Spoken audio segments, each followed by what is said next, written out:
Video games are the same. They may not be, but there are significant differences in them. A lot of them have the same time loops, the same looping in video games, like story missions, certain things, but there are differences. Why would I know something about that? I play them every day for a long period of time. So I know a lot about the differences. But I picked three companies, specifically NetherRealm, Rocksteady, and Nintendo to go over different types of games. So we're going to start with NetherRealm. NetherRealm made Mortal Kombat and Injustice, two series that base on the one-on-one fighting system. In Mortal Kombat, you see them using special powers and other things to perform fatalities. And fatalities are not always fun to do because they're pretty gory. But they give examples of how you can do it in this game, and they're pretty easy to follow. While Injustice follows upon the superpowered superheroes fighting against each other to stop a regime that Superman created, and they have superpowers instead of fatalities. Super moves to perform instead of killing their enemies. That's the differences in NetherRealm, but in Rocksteady, much different. Rocksteady made the Batman Arkham games, such as Arkham Asylum, Arkham City, Arkham Origins, and Arkham Knight.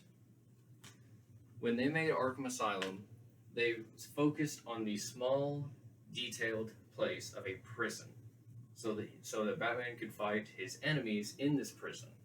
It was a very small, condensed, free-flowing map. Once they entered the game, you started out in the prison, running around fighting bad guys with the flow-free combat system, which you go fight to fight, running around, gliding, and doing whatever you can to take down the enemies. In Arkham City, they expanded upon that, adding more gadgets, a bigger area to glide through, a few updates to their gadgets, and they give you the option to play as Catwoman, Nightwing, and Robin along with Batman, giving us more villains as well. In Arkham Origins, they expanded upon the... This is Arkham City. They expanded upon the way of also fighting and detective vision, where instead of just looking at something and identifying it, it gives you a long drawn holographic image of everything that happened in the scene, figuring out a better way to do it. It also gave us the Batwing for fast travel.